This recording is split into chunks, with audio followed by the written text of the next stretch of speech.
You might remember last month Elon Musk tweeted that Donald Trump was on the Epstein client list, which is why it hasn't been released. And some people believed that. But let me ask you this. If that were true, why didn't Joe Biden or Joe Biden's Department of Justice make that public?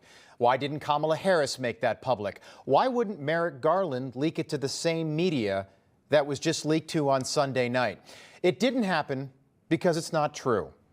Axios also reported that, quote, investigators found no incriminating client list and no credible evidence that Jeffrey Epstein blackmailed prominent individuals and no evidence against uncharged third parties. And that's what this is all about.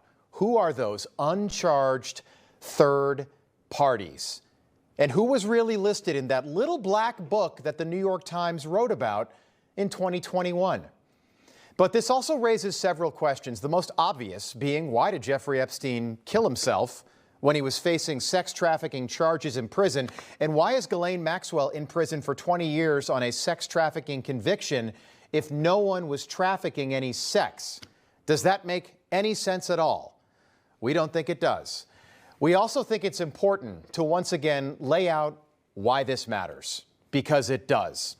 For the past decade, the name Jeffrey Epstein has floated in and out of the news cycle, and we are talking about this again tonight because Epstein died in prison before this case ever went to trial, meaning the hundreds of victims here that he was accused of trafficking and the people that he may have been trafficking them to will never face justice or even be named publicly.